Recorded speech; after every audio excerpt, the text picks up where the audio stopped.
Yamra na yetintim na eno meka ho asem se boy ho ban se die wo ko wiade a emra ne sen ne kafa krono ho ya to oba ayi mranti office so a member of parliament and as ye ni say mranti office aye finance minister mranti office be di you know what the office ni ebo apo asisi nkofo efefo man ni sika emra na so ni mum ye di mranti office ko gira mra na nim say na mra no eka fo mranti office ni ama wa ya ene o man ni mra no bo abira eno ho asem ne ye ka no economic empowerment and resource management in terms of chieftaincy ye de ba hini mu ena ye constitution na dia tum say ye twere ye ne ye sense asesem nyina no aban no ana mampanyi na hweso na mo mampanyi hweso no ya amra na asa aka kire say ye hemfo no so na nsase ne nyina ye omodea fi say ye mra ne baba no na ye hemfo no ti nsase no so dada omatoto omo niema dada enti se ye pe bibi pa free nsase no so a ye hemfo no enenim a ye be kom ho akogye nimde ni afiri ho afutu afiri omo ho enti waka ho asem e wa ha enti wo hwe ha na customary law na was recognize chiefs as custodians of land with responsibilities to manage and allocate land for the benefit of the community. Enti wo ba ye mra ni mu a ye customary law na o kire se ye hemfo ni nyina na de dansa asena no na kwa be na hemfo no befa so a e beboa ema asase oda no na se kro oda no na beboa ma mpuntu aba eni se obi ba me fredi ho se me na meti akonya so na obi ba me fredi ho so be pass ase a nye se nipa ni nsem obi ana se asase no pent na madane ama no abra ma musa ne se asase ne de na ode ye ade na asase no ode ye odi be si school odi be si market odi be si police station odi be si hospital ade na ode ye ti sani mo winya na nanom hwe me hu se ababoa me man na enu nti ena eduru se mampan na do a wa frisunansi ya e ba yo pass ase ye wurase da bi ko boankra ye wi a ababoa ma ne manfo nya adwuma ye den aye yesi budu kwan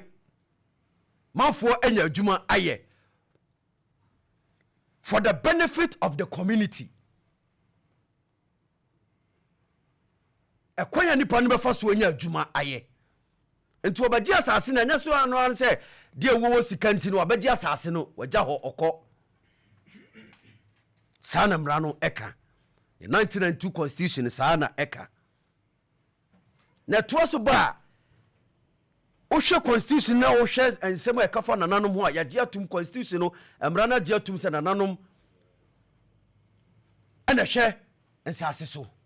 enti kwanya nananom befa so hwe ensase so ni nyina no eje nananom kwanya obefa so ode ensase no ebema enti obedu kro bi mu no osi kro yi mu ayefe ekwa nananom fa so de ensase ne maaye no wa hwe se yenya ensase ne basabasa na se nipa na obagye no mefa so obagye se suku ana odisi na se dwan odisi a abobewie no na wadane na sori yen kasa sori nanso de wode asase ne kwai no o kire ma kire na se me de asase ekosi ayasabia ekosi no enye den ya doctors ebe graduate ebe posti o mama won ba ho adwuma ni bia no manya omoye no adwuma ni bia anomoye no emra na dia tum se nananom ene dance asesem nyina no enti se manso bi ba asase ho nananom na betimi aka eno ne de eno ehwemu a ehu se manso ba asase wesim de kwa be nananom fa so a omo be ye nananom eno ti na bra ne ditum se ensasesem nyina no nananom dia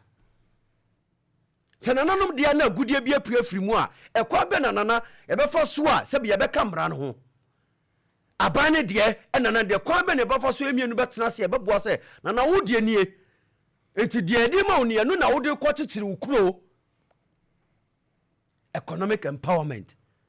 and resource management in chieftaincy, value of traditional court in Ghana, and no one asem na no pay yeka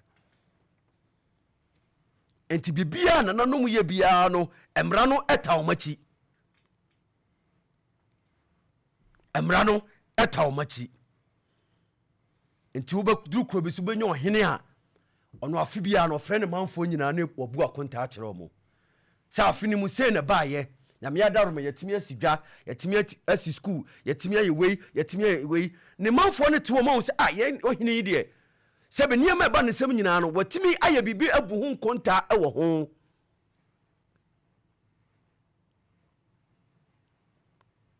nananom atoto saa ne ma we nyina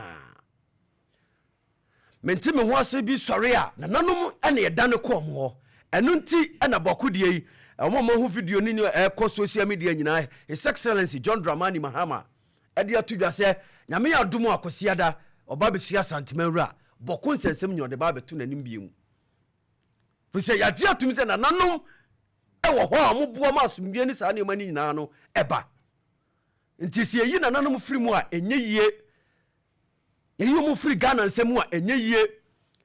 yɛyi ɔmo firi ɔman kyekyere mu a ɛnyɛ yie fi sɛ ɔmo ka ho bi ɛna boa ɛde mpuntuo ɛba nene no akɔyɛ sɛ agudie bi pie firi ɔhene bi kura kuromu a na aba na bɛfa ne nyina akɔ fi sɛ wɔtenkran na wakɔyɛ krataa ma obi ɛde aba obi te kuma ase sɛ bra bɛtu agudie no firi hɔ na yɛtu agudie no firi hɔ sɛ nana ne kyɛfa ɛde ɛwɔi fi sɛ ɔno wɔpere mpuntuo na ɛma enti agudie na apue firi no hɔ no ne kyɛfa wɔ mu na no de bɔboa ma ne kuro atetere yie apagya mpuntuo aba ma ne manfoɔ so anya adwuma ayɛ fi sɛ ne nyina aban no nko ho timi nyɛ ɛno nti na nananom so bi mabɔ homɔde ɛnɛ ɔmo kuro apagya a ne manfoɔ anya adwuma ayɛ nti sɛ agudie bi yɛse nananom na nsase hyɛ ɔmo nsa na agudie bi pue firi mu a ɛkwan bɛɛ na aban ne ɔhene no bɛka bɔ mu a ɔno so bɛnya ne kyɛfa de aboa ne kuro economic empowerment and resource management ɛho nsɛm na nɔpɛ yɛka ɛmmara no gye atom dada sɛ nananom sase ɛyɛ ɔmo dea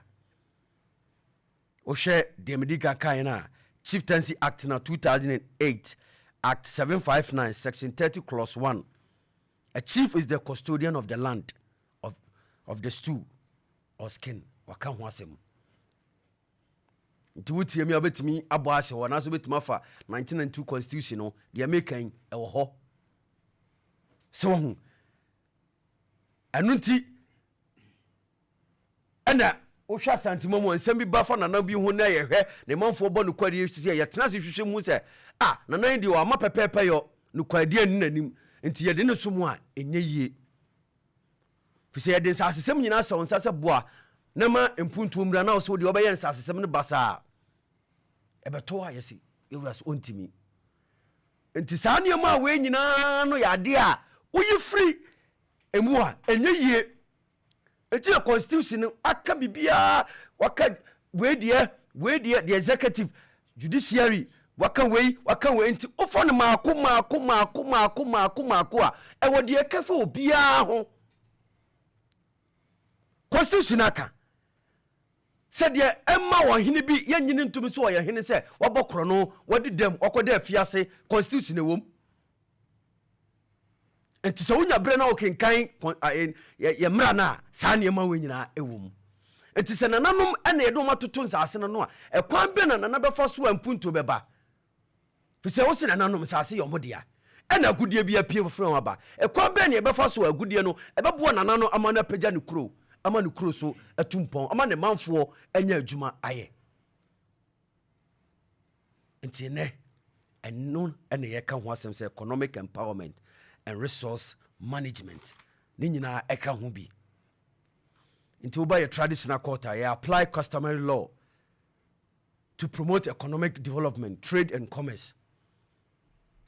woba yɛ traditional court a saa nneɛma wei nyinaa nti obi nya kwan sɛ biribi akyɛ wura a wɔsɛ primpuntuo ma okuro sɛdeɛ ɛbɛyɛ ɔmanfo bɛnya na ano denya ase ɛne nkoranza bɛsuae afutu ɛde ma ɔmo nyinaa no ɛnɛ kun no biem nti wokɔ no yɛwura ɛka tapama hene kora asɛm sɛ wɔde ɛne ti atwe ɛnɛ wokɔ hɔ immigration wɔ hɔ nursing school wɔ hɔ wei wɔ hɔ ne manfoɔ de yie mpuntuo aba so hu nti sɛ no afutu ɛde ma nananom nyinaa sɛ mpuntuo to wɔ ha yɛsi gold apue afiri na wɔ asase so ɛkwan bɛ ne ɛbɛfa so a aban ne no hene ne bɛka bo ma bɛboa ama mpuntu aba ekwa bɛ na wo kromu ono obɛfa so a sɛbi wo kromu ono obi bɛsɛ obɛbia adwuma okra onya wo haw ne amane bia nwum